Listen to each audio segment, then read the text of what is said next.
राजा शिवाजी हा पिक्चर, हा सिनेमा, हा चित्रपट अजिबात कुणीही बघायला जाऊ नका. तुमची लहान मुलं हट्ट करतील, घरचे हट्ट करतील, अजिबात काय जायची गरज नाही. का जायचा हा पिक्चर बघायला? मी जर हे असं म्हणून माझं मत व्यक्त करीन असं जर तुम्हाला वाटत असेल तर ते अजिबात नाही.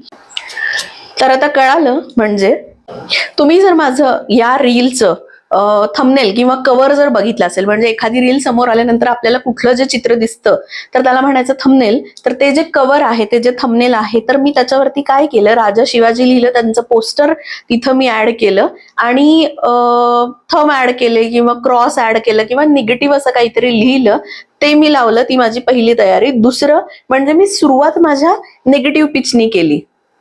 इथं काय झालं, इथं मेंटॅलिटीशी खेळणं असतं कॉन्टेंट क्रिएशन करणं. म्हणजे जर तुम्हाला पहिल्या 3 सेकंदांपर्यंत तुमची रील स्क्रोल करू द्यायची नसते ना, तेव्हा तुम्ही हे टेक्निक वापरायचे. ह्याला हुक पण म्हणतात, याला स्ट्रॅटेजी पण म्हणतात. सुरुवात तुम्ही निगेटिव्हनी करा आणि मग त्याच्यानंतर एक्झॅक्ट तुम्हाला त्याच्यावरती काय बोलायचंय किंवा काय तुमचं पॉइंट ऑफ व्ह्यू आहे ते सांगायचं. बऱ्याच कॉन्टेंट क्रिएशन मध्ये आपण हेच बघतो की आधी जो आहे ना, तो छान असा रिझल्ट तुम्हाला दाखवला जातो आणि तो रिझल्ट कसा क्रिएट केला हे नंतरच्या तुमच्या व्हिडिओमध्ये रिव्हील केलं जातं. ह्याच्यानी एंगेजमेंट खूप छान येते, फॉलोअर्स गेन होतात, कॉन्टेंट लोकांपर्यंत पोहोचतो. ही एक खूप छान टेक्निक आहे कॉन्टेंट क्रिएशनची.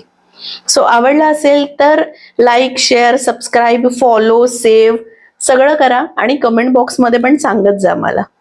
अशाच नवनवीन टिप्ससाठी, कॉन्टेंट क्रिएशन अजून करत राहूया यासाठी मला फॉलो आणि सबस्क्राईब करायला विसरू नका.